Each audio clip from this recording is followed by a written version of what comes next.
ॐ अज्ञानतिमिरान्धस्य ज्ञानञ्जनशलाकया चक्षुरुन्मिलितं येन तस्मै श्रीगुरुवे नमः। ॐ नमो भगवते वासुदेवाय। ॐ नमो भगवते वासुदेवाय। ॐ नमो भगवते वासुदेवाय। हरे कृष्णा। तो आप सभी का स्वागत है श्रीमद् भागवतम के इस नए सीरीज में, जो हम लोग गुरु परंपरा के आशीर्वाद से, आप सब लोगों के आशीर्वाद से शुरू करने जा रहे हैं। और हम कोशिश करेंगे कि इसमें रोज़ 15-20 मिनट हम श्रीमद् भागवतम के श्लोकों में गोते लगाएं और भक्ति भाव को प्राप्त कर पाएं। तो हम आज का सत्र जो रहेगा वो इंट्रोडक्टरी रहेगा। इसमें हम डिस्कस करेंगे कि भागवतम कब बोली गई, किसने बोली, किसको बोली, कहाँ पर बोली, इसके क्या फ़ायदे हैं इसको सुनने के, इसको पढ़ने के, और जिनको बोली गई उनका पर्सनल कैरेक्टर क्या है, और उसके अलावा कैसे इसको पढ़ना चाहिए, किस भाव से इसको सुनना चाहिए, किस से इसको सुनना चाहिए। तो ये सब हम आज के इस सत्र में चर्चा करेंगे। तो सबसे पहले आता है कि श्रीमद् भागवतम कब बोली गई। तो श्रीमद् भागवतम बोली गई लगभग 5000 साल पहले, जब द्वापर युग का अंत हो रहा था, तब श्रीमद् भागवतम बोली गई। और किसने बोली? श्रीमद् भागवतम बोली शुकदेव गोस्वामी ने, जो कि व्यासदेव, जो भगवान के अवतार माने जाते हैं, उनके पुत्र थे। उन्होंने इसको बोला। किसको बोला? इन्होंने बोला परीक्षित महाराज को। परीक्षित महाराज पांडवों के वंशज। तो पांडव जब संसार से इस अपनी किंगडम को त्याग कर चले गए थे भगवान के जाने के बाद हिमालय में और आध्यात्मिक जगत में जाने के लिए, तो परीक्षित महाराज को ये सब सौंप के चले गए थे। तो परीक्षित महाराज उस वक्त के पृथ्वी के राजा थे, तो उनको ये सुनाई गई। तो पांडवों के वंशज थे, उनको ये सुनाई गई। उसके बाद जब ये भागवतम सुनाई गई, तो भागवतम को सुनने वाले केवल परीक्षित महाराज नहीं थे। वास्तव में भागवतम को सुनने वाले महानतम व्यक्ति थे, जिनके नाम आप लोगों ने सुने हैं। कुछ नाम जो आपने सुने होंगे वो इस प्रकार हैं कि भृगु मुनि, वशिष्ठ, पराशर, विश्वामित्र, अंगीरा, परशुराम, भारद्वाज, गौतम, साक्षात व्यासदेव यानी कि उनके पिता, और व्यासदेव के भी गुरु नारद मुनि भी इस सभा में सम्मिलित थे। ये सभा कहाँ पर थी, कहाँ पर ये सुनाई गई? ये सुनाई गई शुकताल में, जो कि आजकल इस नाम से जानी जाती है जगह, जो कि वेस्ट उत्तर प्रदेश में। आप इस जगह को आज भी जा सकते हैं और दर्शन कर सकते हैं। तो शुकताल में बोली गई, और बाद में नेमिषारण्य में दोबारा से ये बोली गई सुत गोस्वामी द्वारा नेमिषारण्य में ऋषियों को। तो इस प्रकार ये थोड़ा सा बैकग्राउंड। अब बात आती है किसको सुनाई गई, उसका करेक्टर, जिसने सुनाई उसका करेक्टर। तो सबसे पहले हम जिक्र करेंगे सुखदेव गोस्वामी का, जिन्होंने इस कथा को सुनाया। तो सुखदेव गोस्वामी जो है कोई साधारण व्यक्ति नहीं है। हमने उनके जन्म के समय से यदि हम उनके बारे में सुने, तो व्यासदेव के पुत्र थे। एक तो भगवान की ही पुत्र, भगवान के ही घर में आए, तो साधारण व्यक्ति नहीं थे। सुखदेव गोस्वामी का नाम 12 महाजनों में आता है, जो कि यमराज अपने यमदूतों को बोलते हैं अजामिल कथा में। तो 12 महाजन में से एक हैं सुखदेव गोस्वामी। तो is not an ordinary person. उसके बाद हम देखते हैं कि सुखदेव गोस्वामी जन्म से ही बड़ा उनका डिफरेंट जन्म हुआ, कि हमने देखा कि जनरली बच्चा 9 महीने में पैदा हो जाता है, कई बार बच्चा 10 महीने तक खींच जाता है, लेकिन सुखदेव गोस्वामी 14 साल तक अपनी माँ के गर्भ में रहे। 14 साल तक। और 14 साल के बाद भी वो आ नहीं रहे थे। तब व्यासदेव थोड़े चिंतित हो गए, उनको बोले कि there was a discussion because he was God himself, कि क्या कारण है आपके ना आने का। तो परीक्षित महाराज, सुखदेव गोस्वामी बोलते हैं कि मुझे भगवान की इस माया से बड़ा डर लगता है। माँ के गर्भ में मैं फिर भी भगवान को याद कर पा रहा हूँ, लेकिन जैसे मैं संसार में आऊँगा, ये माया मुझे डिस्ट्रैक्ट कर लेगी, अट्रैक्ट कर लेगी, और मैं भटक जाऊँगा और मैं यहीं पर फंस जाऊँगा। तो व्यासदेव उनको प्रॉमिस करते हैं, व्यासदेव प्रॉमिस करते हैं कि मैं इस बात को मेक श्योर करूँगा कि माया आपका इम्पैक्ट ना करे, लेकिन आप आइए। व्यासदेव जानते थे कि सुखदेव गोस्वामी ने बहुत बड़े बड़े कार्य आगे जाके करने हैं। तो इस प्रॉमिस के साथ सुखदेव गोस्वामी संसार पे आते हैं, लेकिन आते ही क्या देखते हैं कि वो उसी अवस्था में जंगल को चले पड़ते हैं। क्योंकि इसी प्रॉमिस के साथ आए थे। तो जब इस प्रॉमिस के साथ आए थे, तो उनके अंदर माता पिता का वो आसक्ति नहीं थी, और इसलिए वो तुरंत जंगल की तरफ निकल गए। व्यासदेव ने ही प्रॉमिस किया था। अब व्यासदेव चीज़ को देखते हैं, तो व्यासदेव उनके पीछे पीछे भागते हैं।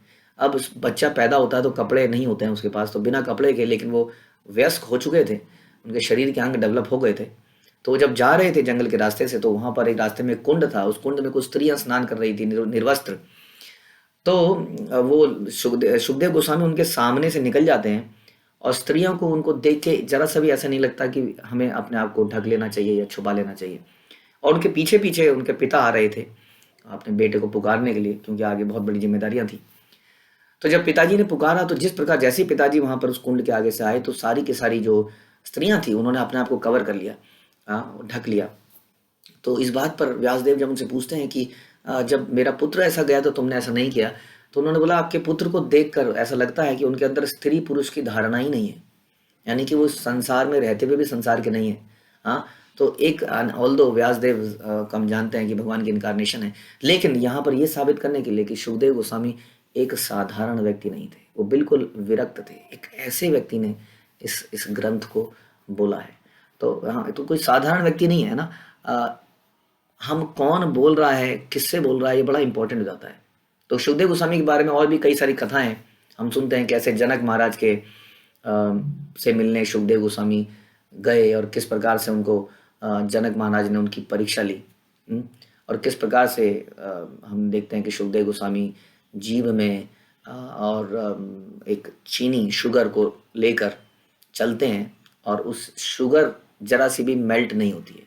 पूरे रास्ते में वो परिक्रमा करते हैं as a waiting time for Janak Maharaj to meet him. तो वो भी एक कथा आती है जिसमें सुखदेव गोस्वामी का उसका संयम दिखता है कि किस प्रकार से वो कंसंट्रेशन रखते हैं, और जरा सी उनके अंदर भोगने की इच्छा नहीं होती है। हमारे जीभ में कुछ डाल दिया जाए तो लार पहले टपकने लगती है, कोई भी मीठी चीज तुरंत गल जाती है। सोचिए किसी व्यक्ति के जीभ में कुछ ऐसी चीज रखी जाए, उसके मुंह से लार ना निकले।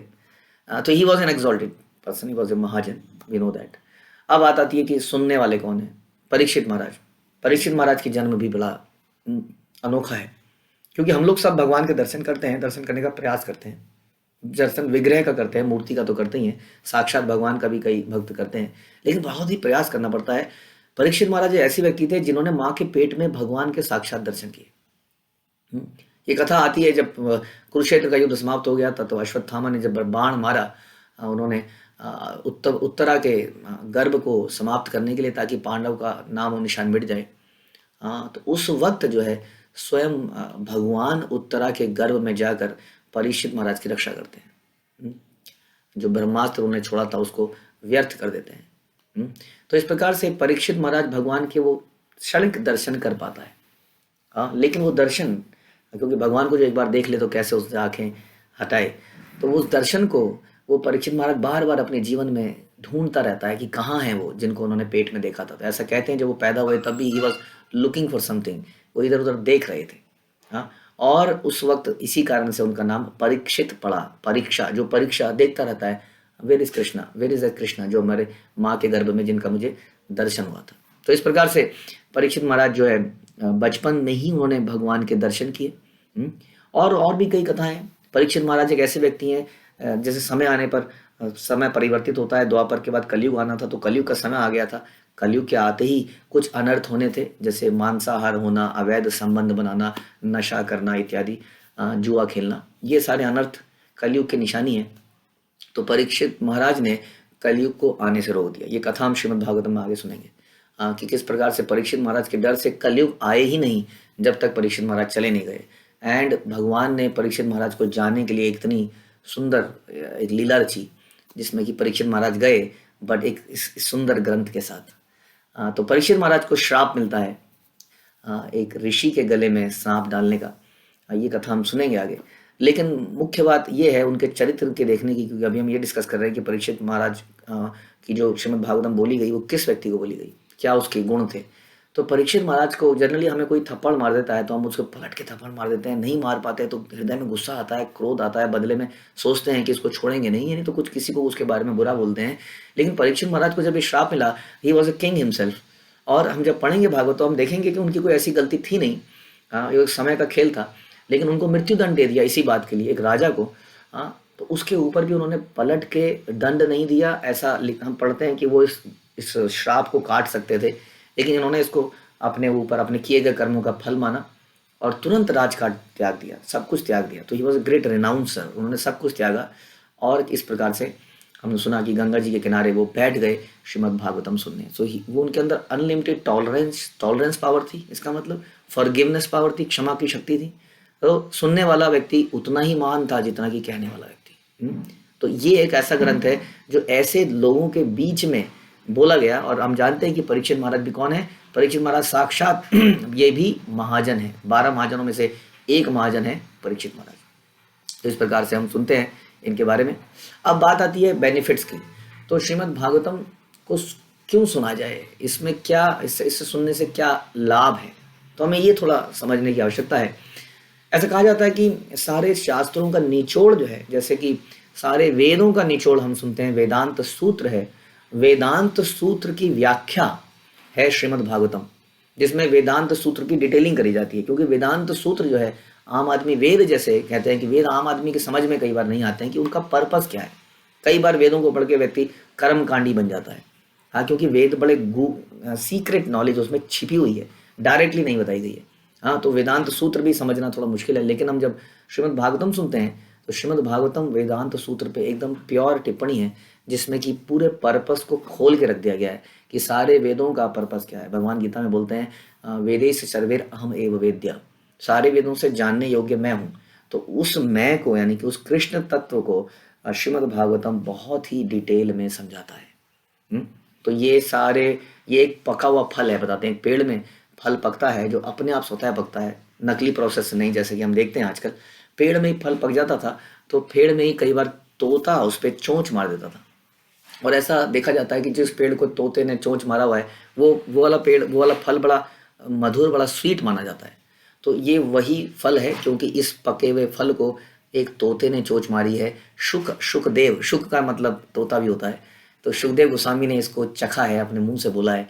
इसलिए ये एक बहुत ही एक पका हुआ फल है, सारे वेदों का निचोड़ है। और श्रीमद् भागवतम हमें ये सिखाता है कि भगवत गीता की नॉलेज को, हाँ, सारे शास्त्रों की नॉलेज को कैसे इम्प्लीमेंट करना है। क्योंकि इसमें कथा आती है न केवल भगवान की, इसमें कथा आती है भगवान के महान भक्तों की, कि कैसे उन्होंने अपने जीवन में इसको ढाला। तो आप देखेंगे श्रीमद् भागवत में बहुत सारे महान महान भक्तों की कथाएं आएंगी, भक्ति से रिलेटेड, कैसे उन्होंने भक्तिमय जीवन जिया। तो ये एक ऐसा ग्रंथ है जिसको सुन के, पढ़ के हम लोग लाइव एग्जाम्पल देखते हैं और अपने जीवन में करने का प्रयास कर पाते हैं। एक पद्म पुराण में कथा आती है। वैसे तो भागवत का महात्मा अनलिमिटेड है।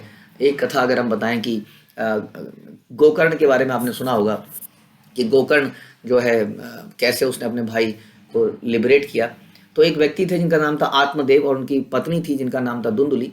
तो इनके पुत्र संतान नहीं हो पा रही थी, तो ये बड़े परेशान थे। तो इन्होंने, आत्मदेव ने थोड़ी मेहनत करी, थोड़ा ऋषियों मुनियों को सेवा करी, और इन्हें एक ऋषि से एक फल प्राप्त हुआ, जो उन्होंने बोला कि यदि आप इसको अपनी पत्नी को खिलाओगे तो मैं एक पुत्र की प्राप्त होगी, जो कि बहुत ही सेंटली होगा, संत पुरुष होगा।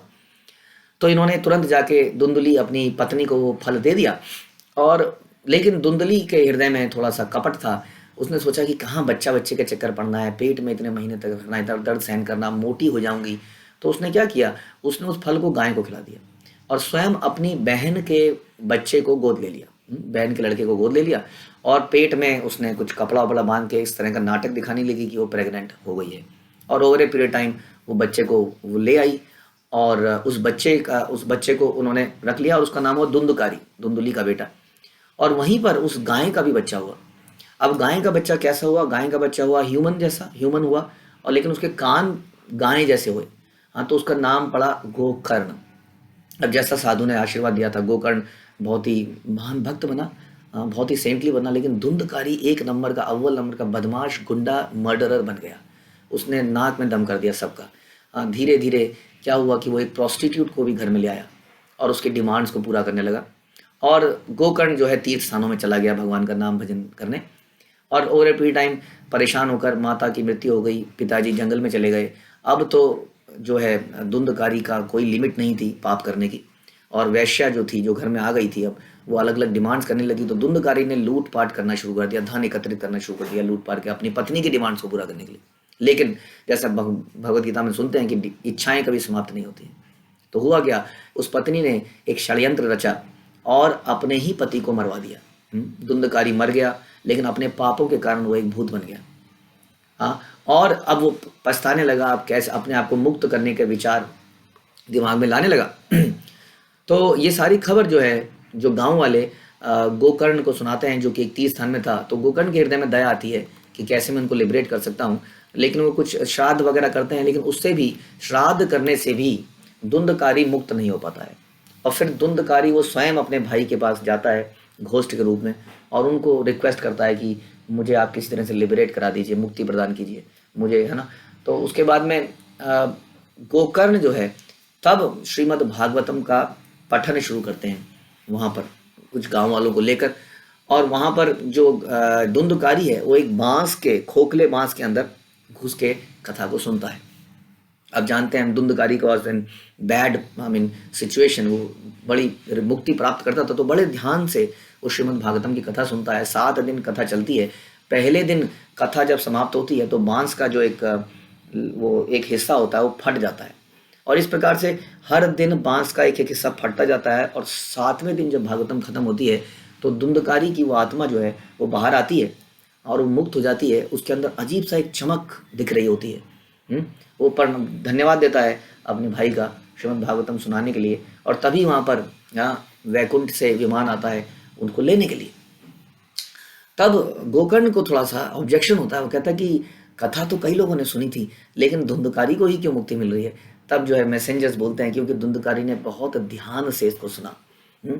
तो ये सुनकर गोकर्ण को और गांव वालों को थोड़ा सा फीलिंग होती है कि हमसे थोड़ी गलती हो गई है। गोकर्ण दोबारा से कथा करते हैं, और ऐसा हमने सुना कि सारे के सारे ग्रामीण गांव वाले लोग जो उस कथा को सुनते हैं, वो सारों को मुक्ति मिल जाती है।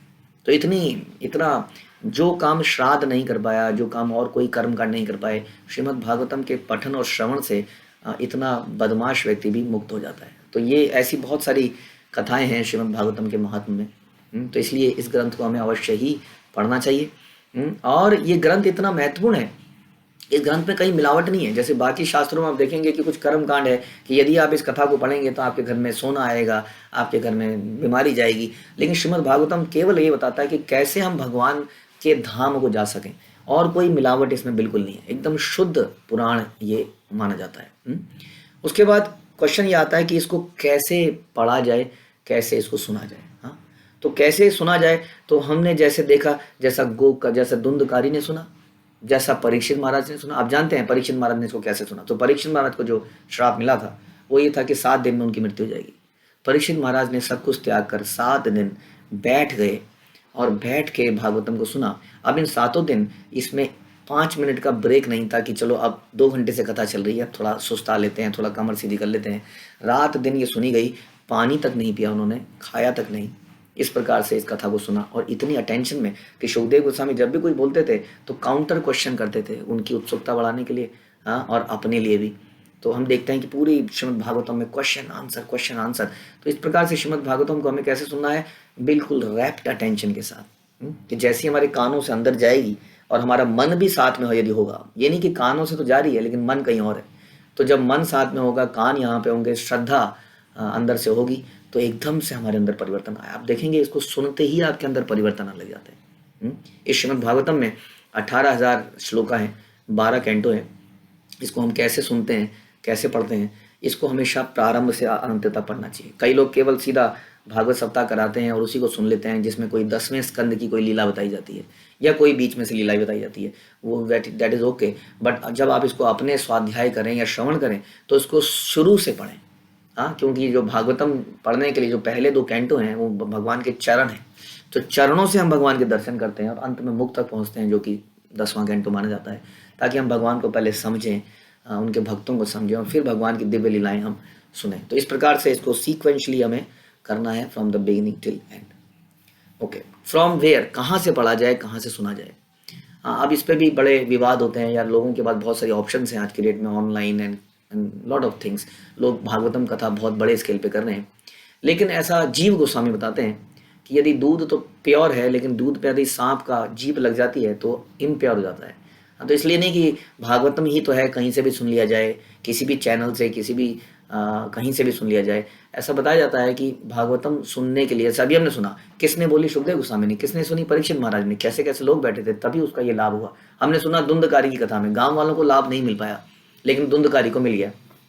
तो इसका मतलब सुनने का प्रोसेस कहाँ से कैसे, ये बड़ा इंपॉर्टेंट है। तो किससे सुनना चाहिए?